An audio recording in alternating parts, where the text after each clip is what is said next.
तपाईले आन्दोलन आन्दोलन भनिराख्नु भएको छ नि, त्यहाँ केही बाहिरबाट ल्याएका जोगीहरू चाहिँ उठाएर ल्याएर अर्काको चाहिँ उता सिमाना पारी सुन्नुहोस् न, सिमाना पारीका मान्छेहरू केही मान्छेहरू मिक्स गरेर ल्याएको छ। अनि केही अतिवादी सुन्नुहोस् है लुकी लुकी मजाले त्यसका चाहिँ स्वाद लिएर हाम्रा पुर्खाहरूले आजसम्म पूजा गर्ने, अब गाई हाम्रो माता हो भनेर चाहिँ पूजा गर्ने छ। अर्को चाहिँ भुजा गर्ने छ। तर भुजा गर्ने तरिका के हो भने उसले पनि पूजा गरेर प्रसादको रूपमा भोजन गर्छ। तपाईको घरमा सुन्नुहोस् तपाईले होइन म त तपाई लक्ष्मी मान्नुस् न, मैले चाहिँ लक्ष्मी मान्नुपर्छ भने के छ त? किनभने मेरो कल्चरमा लक्ष्मी पूजा हुँदैन। कसैले खान्छ उसले खान पाउनु उसको नैसर्गिक अधिकार हो, बुझ्नुभयो नि? उसको सांस्कृतिक अधिकारको कुरा हो। किनभने संविधानमा त्यसो भए सांस्कृतिक अधिकारको बारेमा हटाइदिनु पर्यो। हैन, कारबाही गर्यो भने म जान तयार छु। मेरो सांस्कृतिक अधिकारको लागि राज्यले मलाई दमन गर्छ भने त्यसको म प्रतिरोध गर्न 1000 वर्षसम्म लड्न म तयार छु। हैन, उहाँहरूले निम्तो पढाउनुहुन्छ भने हामीलाई चाहिँ उहाँहरूले रिक्वेस्ट आग्रह गर्नुहुन्छ, हैन आउनुहोस् भिड्न भनेर भन्नुहुन्छ भने हामी त तयार। नेपालमा परापूर्व कालदेखि गाई खाने देश हो भनेर डोरबहादुर बिष्टले बोले है, र धेरै चाहिँ बाहुन क्षेत्री समुदायकै व्यक्तिहरूबाट यो कुरा पनि आएको छ। यदि साँच्चै नै तपाईले फर्केर हेर्नु भने तपाईले अहिले मात्र तपाईले थाहा पाउनुभयो धरानमा भोज लगाएको, यो भन्दा अगाडि भोज लगाइएको छ। एकजना प्राध्यापक अधिकारी थरका चाहिँ बाहुन समुदायकै हुनुहुन्छ, उहाँले पनि त्यो भोजमा गएर गोरुको मासु खाएर अत्यन्तै लाभदायक स्वादिष्ट भनेर उहाँ आफैले बोलेको छ। हैन, त्यो भिडियो फुटेजहरु पनि तपाईले युट्युबमा खोज्नु भने पाउनुहुन्छ के। जीवन मंगोलजी हुनुहुन्छ, आउनुस् हामी उहाँसँग कुराकानी गर्छौं। स्वागत छ यहाँलाई। हस्, धन्यवाद। आराम हुनुहुन्छ? एकदमै आराम छु। पछिल्लो समय यो विषयलाई कसरी हेरिराख्नु भएको छ तपाईले? यो विषय निकै पेचिलो बनेर आएको छ। विशेष गरेर नेपालमा दुई थरीका हैन, विशेष गरेर एउटा खाने र एउटा चाहिँ पुज्ने हैन। हुन त दुईटै पुज्ने हो, खाने र पुज्ने जातिले चाहिँ पुज्छ अनि कुनले चाहिँ खान्छ। यहाँको जुन विशेष गरेर हिन्दू धर्मावलम्बीहरूले चाहिँ जो गाई गोरुलाई चाहिँ एउटा आफ्नो आस्थाको प्रतीकको रूपमा नै मान्नुहुन्छ। फेरि यता जो अर्को जो यहाँका मूलवासीहरूले चाहिँ अब मंगोल समुदायहरूले जस्तो राई, लिम्बू, तामाङ लगायतकाले चाहिँ विशेष गरेर आफ्नो एउटा चाहिँ सांस्कृतिक परम्परामा त्यो चाहिँ गोरु अनिवार्य रूपमा चाहिँ प्रयोग भइआएको हो। इतिहासले त्यो देखाएको कुरा हो। खान पाउनु पर्छ भने हो, खान पाउनु पर्छ होइन, खाइल्याएको कुरा हो। तर त्यसमा त्यही त मैले भन्दैछु नि, खाइरहेको चीजलाई चाहिँ दमन गर्यो। तपाईहरुको समुदायले चाहिँ भनौं पहिलादेखि नै यो गोरु चाहिँ काटेर खाइरहेको हो। पहिलादेखि नै, किनभने खानुहुन्छ तपाईहरुले बकाई त। अनि एउटा मैले तपाईलाई बताइहालेँ, 1910 को मुलुकी ऐन छ नि, त्यो मुलुकी ऐनले यति कठोर कानुनी व्यवस्था गर्दाखेरि पनि लुकी लुकी मजाले त्यसका चाहिँ स्वाद लिएर हाम्रा पुर्खाहरूले आजसम्म त्यो कुरालाई छोड्न नसकेको छ। एकदमै खादैन। यो सही गलत भन्दा पनि यो एउटा चाहिँ आफ्नो सांस्कृतिक अधिकारको कुरा एक नम्बर हो। दोस्रो नम्बरमा के भने एउटा कृषि प्रधान देशमा कृषकको अधिकारभित्र पनि पर्छ के, किनभने उसको आय स्रोतको बाटो हो नि हैन। त्यही भएर मैले तपाईलाई सुरुमा के भने यहाँ चाहिँ दुई खालको मान्छे, जस्तो म एउटा चाहिँ राई कम्युनिटीबाट बिलोङ गर्छु। मेरो एउटा चाहिँ मुन्धुममा गोरुको मासु अनिवार्य चाहिन्थ्यो। तर जब नेपालमा चाहिँ पृथ्वीनारायण शाहले चाहिँ नेपाल असली हिन्दुस्तान भन्ने जुन ल्याए, त्यसपछि रणबहादुर शाहले चाहिँ नेपालमा गोवध प्रतिबन्ध लगाए। उनले चाहिँ एउटा रुक्का जारी गरेर अबदेखि नेपालमा गोवध गर्न नपाइने त्यो प्रतिबन्धताको बावजुद पनि खाइराखेपछि जङ्गबहादुर र राजेन्द्र विक्रम शाहको पालामा 1910 मा जुन मुलुकी ऐन बन्यो, त्यसले यति कठोर बनाइदियो कि 10 वर्षभन्दा माथि जसलाई अन्तर्राष्ट्रिय अथवा कानुनीको हिसाबले चाहिँ हाइनेस चाहिँ क्रिमिनल भनेर चाहिँ घोषित गर्दछ। त्यस्तो एउटा चाहिँ कानुनी सजाय गर्यो के। अब मैले जोड्न खोजेको कुरा के हो भने एउटा यहाँ चाहिँ अलरेडी चाहिँ पूजा गर्ने, अब गाई हाम्रो माता हो भनेर चाहिँ पूजा गर्ने छ। अर्को चाहिँ भुजा गर्ने छ। तर भुजा गर्ने तरिका के हो भने उसले पनि पूजा गरेर प्रसादको रूपमा भोजन भनेपछि पूजा पनि गर्ने अनि फेरि काटेर पनि खाने। मैले भन्दैछु नि हाम्रो चाहिँ के भने पितृलाई चाहिँ चढाउने परम्परा हुन्छ तपाईहरुको जस्तो जस्तो एकैछिन तपाईले मैले जोडे कुन कुन जातिमा चाहिँ यो काटेर चाहिँ त्यो पितृलाई चढाउने जस्तो हाम्रो भन्छ नि यहाँ किरात भन्छ हैन किरात अब किरात समग्रमा किरात पनि फेरि कस्तो छ भने कोही हिन्दू मान्नेवाला छ तर हामी चाहिँ मुन्दुम मान्नेवाला छौं। अब मुन्दुम मान्ने मुन्दुम पुज्ने बिजुवा प्रयोग गर्नेले चाहिँ के गर्छ त भन्दाखेरि उसले आफ्नो चाहिँ पित्रलाई चाहिँ बक्साउँदाखेरि गोरुको मासु चाहिन्थ्यो है।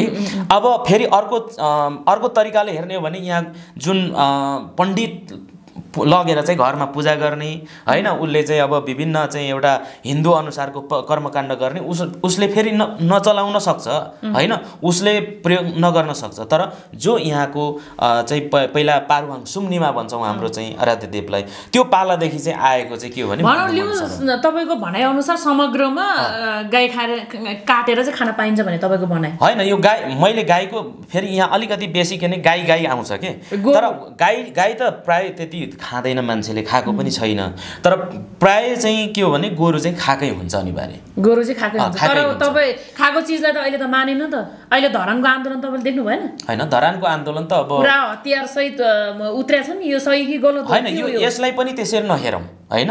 जुन धरानको अहिलेको सन्दर्भमा मैले धेरै भर्खरै मात्र म त्यहाँको विषयवस्तुको बारेमा त्यहाँको यथार्थ के छ भनेर मैले बुझ्दाखेरि त्यहाँ भएको के हो भने अहिले निषेधाज्ञा जारी गरेको छ चाहिँ राति 12 बजेदेखि अहिले भरे 12 बजेसम्म हैन।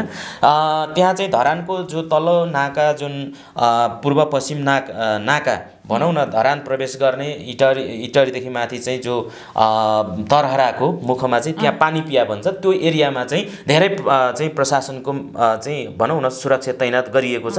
त्यहाँबाट माथि आउन दिएको छैन। माथि धरानबाट के रे चाहिँ धनकुटाबाट झर्ने हैन भेरेटारदेखि तल झर्न त्यहाँ चाहिँ नाका बन्द गरिएको छ। उता जो यो बरा क्षेत्र हैन यता चाहिँ धरान चताराको बाटोबाट प्रतिबन्ध छ भने उता पानमारा भन्ने छ उताबाट पनि सबै त्यहाँ चाहिँ धरानलाई चाहिँ प्रवेश निषेध गरिएको छ हैन अहिले निषेधाज्ञा छ। अब जब यो जुन विशेष गरेर चाहिँ इटेरीबाट आउने जुन मुख्य नाका छ त्यो मुख्य नाकामा चाहिँ के हो भन्दाखेरि त्यहाँ प्रतिबन्ध लागिसकेपछि चाहिँ त्यहाँ यो जुन पानी पिया भन्ने ठाउँमा त्यो तरहराको मुखनेर चाहिँ त्यहाँ केही मानिसहरू चाहिँ रहेछ। अब कति भन्दाखेरि त्यस्तै 200-300 जनाको 350 जनाको जतिको एउटा भेड हो। त्यही एउटा सामान्य कार्यक्रम त्यो तितरभित्र भइसक्यो भन्ने कुरा जानकारी आएको छ। भनेपछि त्यहाँको आन्दोलन अहिले तितरभित्र भइसक्यो। त्यो आन्दोलन नि त्यति उग्र रूप लिदैन हैन त्यो उग्र रूप लिँदैन भन्ने कुरा निषेधाज्ञा भयो अनि अब त्यहाँ के रे अहिले मान्छे पनि 200-300 जनाको हाराहारीमा छ भनेर तपाईले भनिराख्नु भएको छ नि त हैन।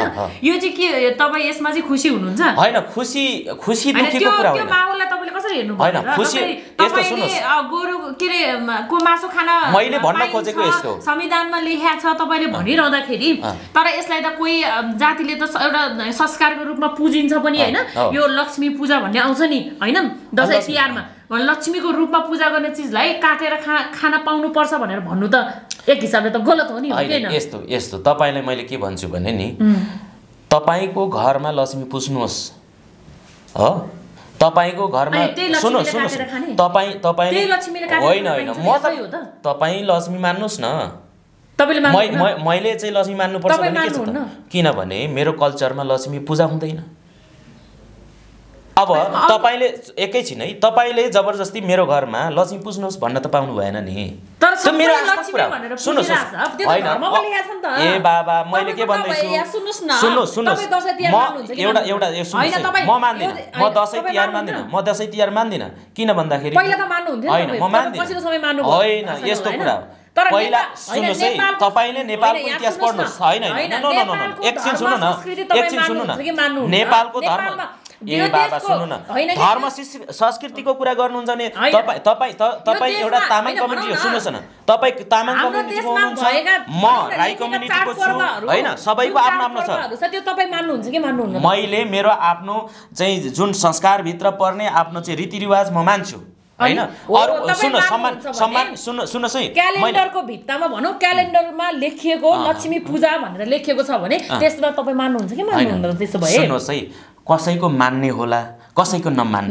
सुन्नुस् है तपाईले भनौँ तपाईँ गोरु यहाँ चाहिँ सुन्नुहोस् काटेर खान न, पाउनुपर्छ नेपालमा तपाईँलाई थाहा छ नि नेपालमा तपाईले यसो यहाँ सुन्नुस् है एकैछिन होइन म तपाईँलाई भन्दैछु तपाईँले मलाई प्रश्नाउने त मौका दिनुहोस् न, प्रश्नाउन त मौका दिनुहोस् न। जस्तो नेपालमा कतिवटा धर्म छ? कि नेपालमा हिन्दू मात्र छ? नेपालमा आमा चाहिँ सुन्नु न गौमाता मैले होइन जातीय द्वन्द्व हुन्छ होइन त्यो द्वन्द्व सुन्नुहोस् है द्वन्द्व मेरो कारणले हुँदैन, द्वन्द्व मेरो कारणले हुँदैन, द्वन्द्व राज्यको दोहोरो नीतिको कारणले हुन्छ क्या। पक्ष र विपक्षी भयो नि त, होइन पक्ष र सुन्नुहोस् है अधिकारको लडाइँमा नि खाना पाइदैन भनेर उहाँहरू यतिखेर आन्दोलन गरिराख्नु भएको छ। तपाईहरु पक्ष एकातिर काटेर खाना पाउनुपर्छ, यो हाम्रो संस्कृति हो, यो त पितृले चढाइन्छ भनेर तपाईँ भनिराख्नु। यस्तो सुन्नुहोस् न, पहिलो कुरा म के भन्दैछु भने कसैले खान्छ उसले खाना पाउनु उसको नैसर्गिक अधिकार हो, बुझ्नुभयो नि, उसको सांस्कृतिक अधिकारको कुरा हो। किनभने संविधानमा त्यसो भए सांस्कृतिक अधिकारको बारेमा हटाइदिनु पर्यो, मौलिक हक हटाइदिनु पर्यो, धर्मनिरपेक्ष हटाइदिनु पर्यो। त्यसो भने त त्यो चाहिँ धर्मनिरपेक्ष लेखेपछि त उसले धर्मको आधारमा कसैलाई विभेद गर्न पाइँदैन, बुझ्नुभयो नि। म हिन्दू धर्म मान्नुपर्छ भन्ने राज्यले चाहिँ बाध्यकारी मलाई बनाउनु मिल्छ? मिल्दैन नि, मेरो आस्थाको कुरा हो नि, तपाईको आफ्नो आस्था हुन्छ हैन। जस्तो म त सुन्नुहोस् नेपालमा सेकुलरिजम मान्ने धर्म संस्कृति भित्र जे पर्छन् त्यो नियम तपाई पालना गर्नुपर्छ अनि तपाई अरु नियम पालना गर्नु रेडी छैन। सुन्नुहोस् धर्मनिरपेक्ष राज्यमा सबैको समान हुनुपर्छ। राज्य सुन्नु न म तपाईले के भन्छ, धर्मनिरपेक्ष भइसकेपछि हामीले काटेर तपाईको चाहिँ मन्दिरमा गएर हैन काट्यो अथवा कुनै चाहिँ हिन्दू धर्मावलम्बीको घरमा चाहिँ आँगनमा काट्यो अथवा उसले हेप्ने काम गर्यो भने त्यो नराम्रो काम हो, त्यो गर्न मिल्दैन। र अर्को कुरा तपाईले म के भन्छु भने अन्तर्राष्ट्रिय कानुनले के भन्छ भने यो चाहिँ जातीय उन्मूलन सम्बन्धीको जुन कानुन छ नि जो 1966 मा चाहिँ यो पारित भयो युनाइटेड नेसन मार्फत, र त्यो चाहिँ नेपालको एउटा पक्षधर राष्ट्रको रूपमा नेपाल पनि हो।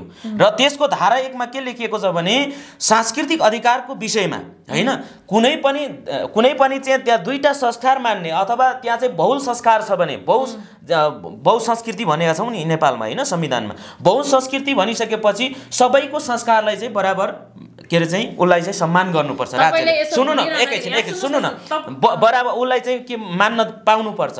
यदि अगर त्यस्तो कानुन बनायो जस्तो राज्यले चाहिँ त्यस्तो फेरि त्यहाँ उसलाई चाहिँ दोषी करार गराएर कानुन बनाएर उसलाई चाहिँ अपराधी घोषित गर्यो भने त्यस्तो अवस्थामा चाहिँ रेसियल डिस्क्रिमिनेसन हुन जान्छ। त्यस्तो अवस्थामा चाहिँ के हुन्छ, त्यो चाहिँ एउटा कानुन विपरीत हुन्छ। त्यसो भए अन्तर्राष्ट्रिय कानुनलाई मान्ने कि नमान्ने त? अन्तर्राष्ट्रिय कानुनलाई धोती लगाइदिने, अन्तर्राष्ट्रिय कानुनलाई चाहिँ नमान्दिने अनि नेपालको संविधानमा बहुसांस्कृतिक लेख्ने अनि सम्मान के रे चाहिँ सम्मान चाहिँ एउटा एकल संस्कृतिलाई मात्र सम्मान गर्नुपर्छ भन्ने भावना राख्यो भने त्यहाँ कसरी चाहिँ त्यहाँ चाहिँ एउटा सहभागीमूलक र समावेशीमूलक राज्य बन्न सक्छ? तपाईले यसो भनिरहँदाखेरि कसरी चाहिँ समानतामूलक समाज बन्न सक्छ? त्यो हो के कुरा? भनिरहँदाखेरि एकतर्फबाट आन्दोलन गरिरहेछ गोरु काटेर खानेलाई कारबाही हुनुपर्छ, यस्तो तपाईले कारबाही हुन्छ हैन, कारबाही गर्यो भने म जान तयार छु। मेरो सांस्कृतिक अधिकारको लागि राज्यले मलाई दमन गर्छ भने त्यसको म प्रतिरोध गर्न 1000 वर्षसम्म लड्न म तयार छु के? बुझ्नु नि हिराख्नु भएको छ तरबार सुन्नुहोस् पक्षबाट पनि त खोइ आवाज उठाउने मान्छे खोइ त देखेन। सुन्नुहोस् है कुकुरले टोके हैन संस्कृति भित्र पर्छ भने तपाईले हाम्रो आशय भनेको कसैले तरबार लिएर आउँछ भने हामी तरबार लिएरै जानुपर्छ भन्ने हामी मान्यता राख्दैनौं। हामी किनभने हाम्रो मुन्दुमले के भन्छ भने भनेपछि तपाई राष्ट्र अधिकारको लागि लड्नु हुन्छ। म एउटा चाहिँ बुद्धको एउटा दृष्टिकोणलाई पनि अथवा त्यो मार्गदर्शनलाई पनि म पढेको मान्छे भएकोले म के आस्था राख्छु भने बुद्धले जहिले पनि भन्नुहुन्छ नि हैन, बुद्धले भन्नु भएको छ यदि कुनै पनि हिंसा हैन हिंसा चाहिँ त्यहाँ चाहिँ एउटा कुनै पनि हिंसा भइरहेको छ तर त्यो हिंसा कस्तो प्रकारको हिंसा हो हैन। जस्तो बुद्धले त अहिंसा भनिरहेको हुन्छ तर मान्छेले के भयो भने बुद्ध त अहिंसावादी हो भनेर बुझ्यो। तर बुद्धले के भन्नुभएको छ भने एक समय एउटा सेनापति प्रवचन दिँदै जाँदाखेरि सेनापतिसँग चाहिँ त्यहाँ सेनापतिले चाहिँ सुनेछन् बुद्धको प्रवचन हैन। अनि बुद्धले त्यो सेनापतिले चाहिँ बुद्धको प्रवचन सुनेपछि अनि प्रश्न गरेछन् हैन, कौतूहलता जाग्यो। अनि बुद्धलाई चाहिँ प्रश्न गरेछन् तपाईले चाहिँ जहिले पनि तपाईं अहिंसा कुरा गर्नुहुन्छ, यदि तपाईको घरमा अथवा कुनै घरमा कसैको छोरी बलात्कृत भयो अब त्यस्तो अवस्थामा त्यहाँ चाहिँ कानुनी हिसाबले चाहिँ एउटा प्रधान न्यायाधीशले चाहिँ के गर्छ भन्दाखेरि उसलाई चाहिँ अन्याय भयो भनेर चाहिँ एउटालाई चाहिँ दोषी करार गरेर चाहिँ उसले फैसला गर्छ, एउटाले चाहिँ न्याय पाउँछ। त्यस्तो अवस्थामा त्यो चाहिँ न्याय र अन्याय भनेर कसरी छुटाउने भन्ने कुरा भयो नि त। त्यसो हुँदाखेरि चाहिँ बुद्धले के जवाब दिनुभयो भने बुद्धले भन्नुभयो है, कुनै पनि हिंसा यदि सत्यको पक्षमा छ, न्यायको पक्षमा छ भने त्यो हिंसा जायज छ है, जायज छ भन्नुभएको छ के। तर यहाँ मान्छेले भने के बुद्ध त अहिंसाको प्रतीक हो, तर बुद्ध अहिंसाको प्रतीक थिएनन्, बुद्ध अहिंसाको प्रतीक होइनन्, बुद्ध क्रान्तिका प्रतीक थिए क्या, बुझ्नुभयो नि। त्यही भएर म बुद्धको एउटा चाहिँ मार्गदर्शनलाई चाहिँ मान्ने मान्छे पनि हो क्या। त्यस आधारले म के भन्छु भने हो साथीहरूले चाहिँ तरवार लिएर हिँडे होला होइन, उहाँहरूको कुरा हो त्यो।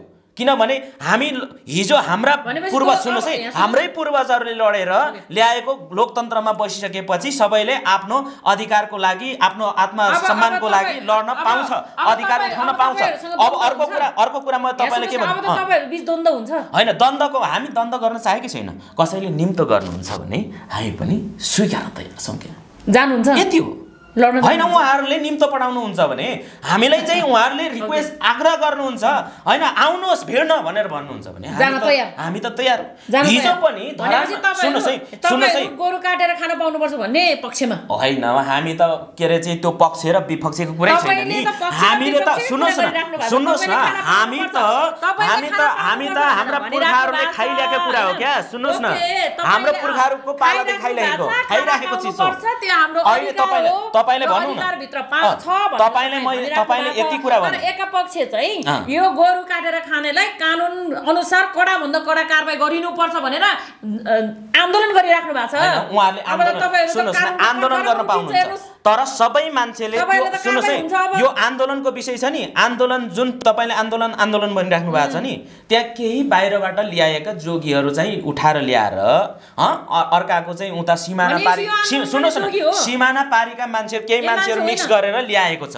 अनि केही अतिवादी सुन्नुहोस् है, अतिवादीहरूले यो उछालेको कुरा हुन्, बुझ्नुभयो नि। यो पनि के हो भन्दाखेरि तपाईँलाई म स्पष्ट के भन्छु भने यो एउटा चाहिँ अतिवादीहरूको काम हो, तर सबै असल हिन्दूहरूले होइन, असल आस्था राख्ने मान्छेहरूले कहिले पनि यो विषयलाई के अरे समर्थन गर्नु। तपाईँले सुन्नुभयो जस्तो तपाईँलाई म स्पष्ट पारौँ, केही दिन अगाडि यो जुन विवाद चर्कियो नि, लगत्तै खस समुदायका साथीहरूले होइन यो आन्दोलनमा सहभागी नहुनुहोस् भनेर उहाँहरूले चाहिँ एउटा संस्थाले चाहिँ सर्कुलर जारी गर्यो। उहाँहरू के चाहनुहुन्छ, सबैको संस्कार बाँचोस्, सबैले आफ्नो आफ्नो गर्न पाओस् होइन। जस्तो तपाईँको घरमा गएर मैले त्यस्तो खालको उशृङ्खल गतिविधि गरेँ भने मलाई कारबाही गर्नुहोस् क्या, अथवा मैले जस्तो पशुपतिनाथमा गएर हामीले चाहिँ ल गोरु काट्नुपर्छ भन्यो भने त्यो हामी कारबाही योग्य हो क्या। यदि कसैले त्यस्तो हुन्छ भने हामी कारबाही गर्न तयार छौँ के। सबैभन्दा अगाडि एउटा प्रश्न तपाईँलाई होइन, तपाईँले गोरु काटेर खान पाउनुपर्छ अथवा भनौँ कुनै एक जातको संस्कारभित्र पर्छ भनेर भनिरहँदाखेरि होइन, कतिपय ठाउँमा गोरु काटेर खाइरहेको पनि हामीले देखेका छौँ, अनि त्यहाँबाट रङ्गे हात समातेर लिएर आएर कानुनको कठघरमा उभिएको पनि हामीले देखेका छौँ। त्यो बेला तपाईँलाई भएन होइन, हामीले तपाईँहरूले पाउनु अधिकारमा किन कानुनले हस्तक्षेप गर्यो त? त्यसमा तपाईँले किन उठाउनु भएन त? तपाईँलाई मैले के भन्दैछु भने उहाँले कारबाही गर्नुपर्छ भनेर उहाँले जुन आवाज उठाइराख्नु भएको छ त्यो आवाजमा त तपाईँहरूले समर्थन गर्नुपर्छ नि त। सुन्नुहोस् है, म तपाईँलाई के भन्दैछु भने जति बेला नेपालमा गौवधको विषयमा जुन चर्चा चल्यो होइन, सुन्नुहोस् न, म भन्दैछु नि, म तपाईँलाई के प्रश्न पार्दैछु र दर्शकहरूलाई म के प्रश्न पार्न चाहन्छु भने नेपालमा परापूर्वकालदेखि गाई खाने देश हो भनेर डोरबहादुर बिष्टले बोले है, र धेरै चाहिँ बाहुन छेत्री समुदायकै व्यक्तिहरूबाट यो कुरा पनि आएको छ। यदि साँच्चै नै तपाईँले फर्केर हेर्नु भने चाहिँ पुरानो शास्त्रहरू जो चाहिँ हिन्दू शास्त्रहरू ऋग्वेदमा होइन, अनि चाहिँ महाभारतमा विभिन्न चाहिँ ग्रन्थहरूमा चाहिँ त्यहाँ चाहिँ के छ, गौवध गरिएको विषयहरू चाहिँ धेरै प्रशस्त रूपमा पाइन्छ। तर ती चिजहरू अहिले आएर चाहिँ पछि त्यो हटाइयो, त्यो आफ्नो ठाउँमा छ होइन। तर अब नेपालमा मैले तपाईँलाई के भन्दैछु भने नेपालमा जुन एउटा चाहिँ सांस्कृतिक समुदायहरू छन्, अनि अर्को कुरा नेपालमा कृषि प्रधान देश भनिएको छ, एउटा कृषकको अधिकार पनि हो नि यो कृषक एउटा कृषि प्रधान देशमा किनभने उसको आयसँग जोडिएको कुरा हो। यदि यो राज्यमा हैन यो जुन आज प्रतिबन्धन लगाइयो हैन तर पनि यो रोकिएको छैन, राज्यले एउटा झमेला के सिर्जना गरिदियो भने अहिले पनि तपाईले आन्दोलन भएन यो भएन, यो आन्दोलन भएरै 2074 को जुन मुलुकी संहिता 2074 जुन भदौ 1 गतेबाट लागू भयो त्यो कानुनमा चाहिँ के भएको छ, जम्मा 3 वर्षमा आएको छ। जङ्गबहादुर राणाले चाहिँ लेखेको मुलुकी ऐनमा चाहिँ 12 वर्ष जेल सजाय छ भने त्यो घटेर आयो। किन भन्दाखेरि यो कुराले चाहिँ यो अन्तर्राष्ट्रिय कानुन विपरीत पनि भएकोले गर्दाखेरि यो कुरा घटाउन त सफल भयो नि। अर्को कुरा तपाईले म के स्पष्ट पार्छु भने 2072 सालमा एकजना चाहिँ अधिवक्ताले सर्वोच्च अदालतमा चाहिँ रिट दायर गर्नुभयो। बुझ्नुभयो नि, रिट दायर गर्नुभयो। यो विषयमा चाहिँ त्यहाँका प्रधान न्यायाधीशको चाहिँ नाकहरू हैन उहाँहरूको अनुहार अमिलो भयो, तर त्यसमा एउटा चाहिँ इन्टरनेसनल ह्युमन राइट्सको विषय भएकोले गर्दाखेरि पनि यो चाहिँ अगेन्स्टमा भएकोले गर्दाखेरि पनि यो कानुनको विषयमा हामी लड्छौँ भनेर केही साथीहरू लड्नुभयो। लड्दाखेरि त्यसमा बहस गर्यो। बहस गर्दाखेरि सर्वोच्च अदालतका न्यायाधीशहरूले त्यतिखेर त्यो लड्ने व्यक्तिहरूलाई ती अधिवक्ताहरूलाई के गर्यो, उनीहरूलाई चाहिँ रेड नोटिसमा के अरे चाहिँ उनीहरूलाई रेड लिस्टमा राखेको पनि थियो है। त्यसरी गरेर चाहिँ अन्तिममा के भयो त भन्दाखेरि त्यो विभिन्न दबावको कारणले र सडकबाट पनि आवाज उठेको, जस्तो तपाईले अहिले मात्र तपाईले थाहा पाउनुभयो धरानमा भोज लगाएको, योभन्दा अगाडि भोज लगाइएको छ। एकजना प्राध्यापक अधिकारी थरका चाहिँ बाहुन समुदायकै हुनुहुन्छ, उहाँले पनि त्यो भोजमा गएर गोरुको मासु खाएर अत्यन्त लाभदायक स्वादिष्ट भनेर उहाँ आफैले बोलेको छ हैन। त्यो भिडियो फुटेजहरु पनि तपाईले युट्युबमा खोज्नु भने पाउनुहुन्छ के। यसरी चाहिँ नेपालमा बारम्बार यो सांस्कृतिक आन्दोलनहरु भइरहेको थियो र अर्को चाहिँ एउटा त्यो सांस्कृतिक आन्दोलनको कुरा मात्र नभएर यहाँ चाहिँ एउटा कृषकहरुको एउटा चाहिँ हकको कुरा पनि छ के। त्यो आधारले चाहिँ यो लड्दै जाँदाखेरि नेपालको कानुन नि जुन 12 वर्ष थियो त्यो 12 वर्षबाट घटेर आज 3 वर्षमा छ। तर हामी के भन्छौं भने त्यो 12 वर्ष होइन, 3 वर्ष पनि होइन, अब यो कुनै पनि प्रकारको चाहिँ यस्तो खालको चाहिँ एउटा कानुन हटाउनु पर्छ जुन